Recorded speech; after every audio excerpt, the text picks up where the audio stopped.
Okay, so we've already covered the behavioral perspective of motivation, and now we're going to go to the humanistic perspective, which is a little different. We're not focused on extrinsic motivation anymore.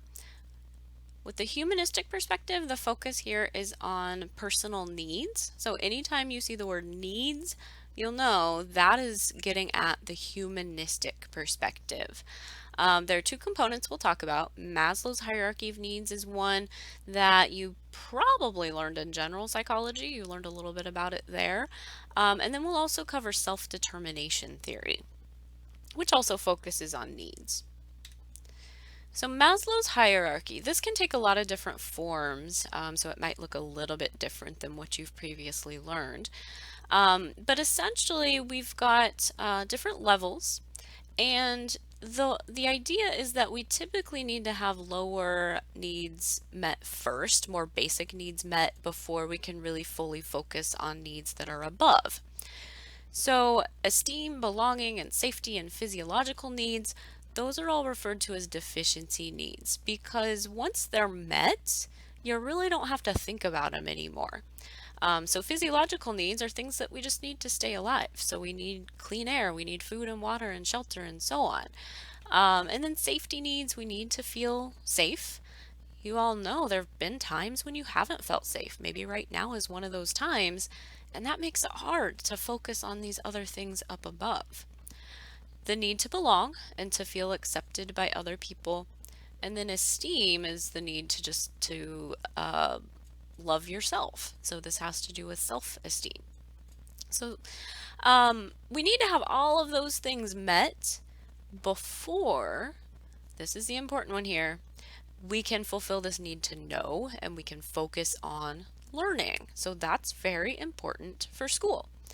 And then self-actualization at the top, that's just really being the best that you can be. We're not going to talk about that because that's not something that teachers really have the ability to address. Those, though, are considered being needs, and that's because once you start meeting those needs, they actually increase instead of decreasing. So once you learn something, that kind of wets your whistle. You want to get some more. You want to learn more. And I know I'm in that boat a lot of times. When I read a really cool article, it just produces more questions than it answers, which is actually a good thing. So I want you to think a little bit about this. Part of the teacher's duties, if you want your students to learn, is to have these other needs met. So if students are struggling, if they are in need financially, then it is part of a teacher's duty to make sure that those needs are being met. Not necessarily out of your own pocket, but making sure that social services are called if that's necessary, which can be a sad thing, but sometimes it is necessary. That can also address some safety needs. At Missouri Southern, we now have the Lion Co-op for students who are in need of food, and somewhat that's going to improve scores if you don't have to be worried about where your food is coming from. You can study a little more.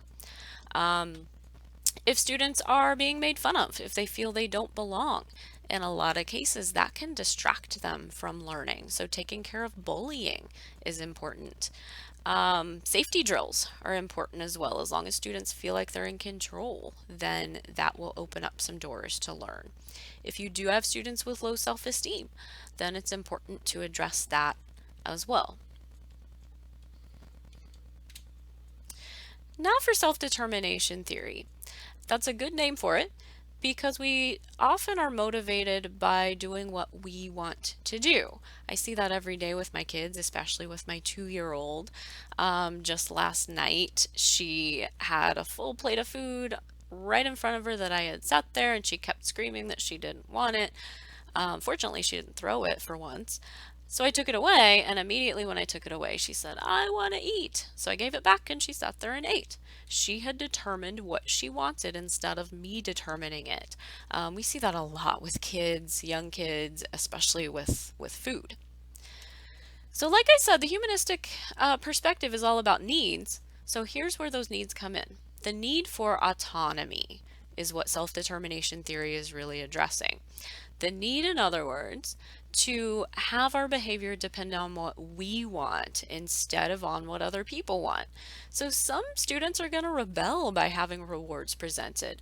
I don't want to do this behavior just because you're presenting me with an award or with some sort of reward.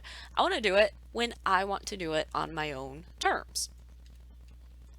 So, self-determination theory really leads to internalized goals. We realize what we want and we follow through. Now, this, I may not have you read this article because you've got some other reading to do. Um, but this was a really eye-opening article about mandatory reading logs. So some schools and some teachers require kids to write down how much time they spend reading or how many pages they read during a given time period. And this research is showing that maybe that's not such a good idea for the majority of students. So these researchers assessed attitudes toward recreational reading, so just reading for fun, before they gave some students reading logs and after they were given reading logs. And this is what happened. Those logs actually drove down enjoyment of reading for the kids who were forced to write down how much they were reading.